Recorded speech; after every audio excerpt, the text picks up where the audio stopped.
it seems we can't separate violence and video games for, the near future. We're going to be seeing this topic coming up again and again, whether it's the cause of real-world violence or whether certain violence in video games is now considered a little too off limits.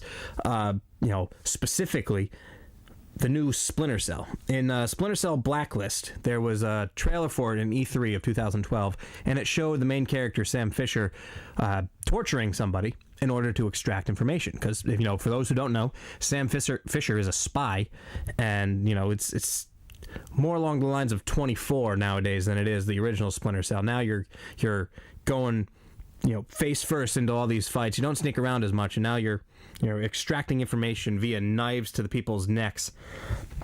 But apparently that's off limits. They've taken the torture scene out of the game because, it's not fun, I guess, to torture people. It's looked at as, maybe we should keep that out of here because we want to keep our game wholesome, and we want to keep it to simply sneaking up behind people and snapping their necks or throwing them off a ledge or shooting them in the face. We want to make it a family game. No torture. Strict murder, no questions. The second you punch somebody in the face and then ask them a question, you've drawn the line. You must punch them in the face until they're dead. No questions. They seem to be thinking that you're a better person if you're standing up against torture in video games, even though you've made a game based solely around murdering people forever. The writer for the new Gears of War game, Gears of War Judgment, Tom Bissell, he had a quote on the story of Ubisoft taking the torture scene out. He said, "We've arrived in a strange emotional climate when our popular entertainment frequently depicts torture as briskly effective rather than literally the worst thing one human being can do to another." That's the worst thing. Stabbing a guy and asking a question is the worst thing you can do. Just stabbing a guy until he's dead, that's deemed acceptable. I don't get it. I'm not saying that they need to have torture. I don't think it would have made anybody any crazier in the game. It's kind of like the no Russian level of Call of Duty Modern Warfare 2. It was something that added to the storyline of the game. It's not something that's going to take somebody to the next level if that's what they're worried about. If you spend a 5-hour game shooting 200 people and one person you torture, I don't think that you're going to say, well, that's the one that did it for me. I'm going to go out and start jamming people in the necks and asking questions. But this is clearly a topic that's going to keep coming up for the foreseeable future because of, the public shootings that are apparently only caused because of video games. But, I don't think that things need to start coming out of video games. We need to, play the games the way you wanted us to play them, not in a censored, dumbed down, watered down type of way. And the reason that a lot of these games are getting, this kind of treatment is because of silliness like this. Now, if you watch the news, there's supposed to be a certain amount of, trust between the audience and the, the correspondents and the reporters. They're supposed to gather information, correct information, and give you an unbiased look at the world and what's going on in the world. But apparently that's not what they do on CNN. On CNN, Erin Burnett was interviewing a psychiatrist who, she started off her interview by saying there's a saying that guns don't kill people, video games kill people. And she tried this entire interview to get this psychiatrist to say that violent video games make people more violent. And if you play a violent video game, you're more likely to murder somebody. She cites games that, at first she's not very specific, but she cites games where you just go around killing innocent people for points. And she just assumes that that's going to make somebody kill somebody. And then she brings up Grand Theft Auto, which is another favorite game of people to bring up when you want to say society's being ruined because of video games. Look at how bad Grand Theft Auto is. She says, you kill a prostitute, that's a big thing. You get points and win. I don't remember ever getting points for killing prostitutes in Grand Theft Auto. And then she finds that offensive. Why? And she finds it offensive. But for some reason, her offense is something that needs to trickle down on everyone else. If she finds it offensive, she doesn't need to play it. And she goes on, but does that mean that the people who play these games aren't more likely to kill people? And the psychiatrist follows up by saying no. Now, he agreed with her because it was more or less a gun-related interview, and the video games more or less seeped their way in. And he was more agreeing with her on, guns are something that need to be dealt with more than they do. But every time she asked about violent video games, he kept saying, no, there's no proof that violent video games make people violent. And then she brought up the Norway killer. There was, a man who killed 77 people in Norway a few years ago, and he said he trained by playing violent video games on the computer. And she took this as, that's evidence.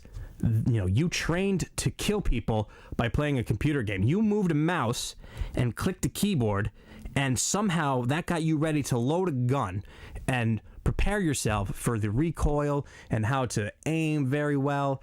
And it just seems as though these people want to blame so many things outside of the people who do these crimes that they're willing to say the stupidest things. And then at the end of the interview, when she, the psychiatrist said no to video games make people violent, she said that they were provocative answers, as if, for some reason, how couldn't this psychiatrist see what she could see, that video games have been so violent that they have just destroyed everybody's ability to know what's right and what's wrong. We have to get to a point where our politicians and our news media can't simply just say what they want to say because they want some kind of agenda passed.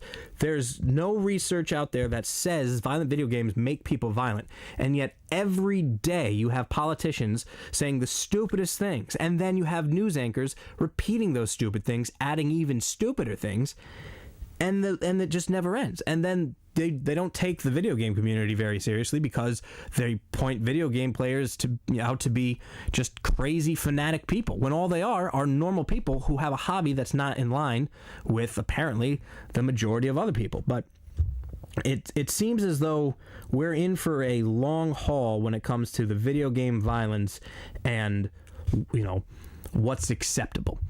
Are you going to be able to turn on the news and get a reliable story about whether or not video games make you violent? I doubt it. Are you going to be able to sit down and convince somebody who knows nothing about video games, aside from what they're told on the news, that they're not as big of an issue as they want you to think they are? I doubt it. You're never going to be able to tell somebody who knows nothing about a subject that they're wrong, because they don't know they're wrong, and they don't want to ever think they're wrong. So it's got to be, it's got to be something that's injected. We have to teach people who don't know about a certain thing to not judge that certain thing without actual information, which, nobody seems to want to do. But that's a topic that covers just about anything. Any kind of persecution is because people don't understand what it is they want to blame. They just use it as a way to take the load off of something else. Like when Wayne LaPierre said that, the violence isn't caused by guns, it's caused by violent video games. There's no way you're actually solving a problem by passing the blame onto somebody else. And I hope that in the next few weeks, I don't, keep finding stupid stories about stupid people and stupid topics. There's the saying that guns don't kill people, video games do. Senator Grassley implies they make kids more violent. Does it add up? William Pollack is a psychologist and author of Real Boys, Rescuing Our Sons from the Myths of Boyhood. And, sir, I really appreciate your taking the time. Let me just ask you the point-blank question. It is a lot of people out there now. This is accepted as a fact that all these violent games, and by the way, they are horrifically violent, is why we are seeing this seemingly explosion in mass shootings. True? No, not true. This is going to be a very interesting generation for the video game industry, in my opinion. February 20th, Sony has a special press conference where everyone just, assumes that they're going to be announcing the PlayStation 4, and supposedly it'll be for sale the holiday season. Same thing with the Xbox 720 or whatever they plan on calling it. So it seems as though the traditional video game companies are still going the normal pace that they have been for the last several years of new consoles, new games, still in physical form. But it seems as though we are in the same spot that we might have been in 30 years ago in the big video game crash in America. Now, what I'm specifically talking about is the amount of Android-based consoles that are coming out, both for home TV and for on the go. You don't just have to play your games on your tablet or your iPhone or your Android anymore. They're coming out with a whole a wide array of different devices to play cheap games that are on cheap systems. Not cheap quality, just, easily produced. This year alone, we have the NVIDIA Project Shield coming out. We have the Razor's Edge coming out. There's the Ouya, which looks pretty promising. GameStick, and there's one more, but I can't think of it. And what I'm worried about is we have two vast different markets for video games nowadays. You have the 99-cent apps that are going to be on systems that can produce pretty decent graphics, and then you have the major consoles, which are going to have $70 games, $60 games on multi-$100 pieces of equipment. And it seems as though there's going to have to be, something's going to have to change. Either Sony, Microsoft, and Nintendo are going to have to drastically rethink their gaming outlook for the next generation, or they're going to crash altogether, in my opinion, because this is definitely going to be the last console generation, PlayStation 4, Xbox 720, Wii U, the last console generation that's going to have physical media, in my opinion. And I doubt we make it through the entire generation without games that are simply released digitally. I mean, you have that now with the PlayStation 3 and backwards. So who's going to go out and buy a $600, $400 home console and then download a $60 game when you can go out and buy a $100 console and download a 99-cent game that has pretty decent gameplay and pretty decent graphics and can only improve from here? It's gonna make a big difference. And I don't think that all of our favorite video game companies are going to come out unscathed. I definitely see Nintendo probably will be the one that sticks around the longest because they have just such a reputation, and they pretty much they're what brought America back from the video game crash in 1983. If I had to guess, I would assume that Microsoft would back out of the consoles and probably do something more in line with Android. And PlayStation would probably do their best to stick around as long as possible. But there's definitely going to be an issue in the gaming community. I mean, you look at how many big developing companies close nowadays, and how much money is made and lost in the mainstream video game market. It just seems that it's not going to be a profitable business to be in when you have competitors that are releasing games of decent quality at a fraction of the price. So I'm a little worried. Though, I'll do my best to support all of them. I plan on getting, as many of the Android consoles as I can afford because they do look promising. The Arcos, that was the one I couldn't remember. The Arcos gamepad looks like the PlayStation Vita. It's got face buttons, dedicated joysticks, and you can map the touch controls from the touchscreen to the buttons, which is something I'm definitely in favor of. The Ouya is a TV console, $100, hooks up through HDMI to your TV, has a controller, and you'll be able to play any of your Android games right on your TV. It's all very interesting, but it definitely seems as though the video game industry is in for a big change.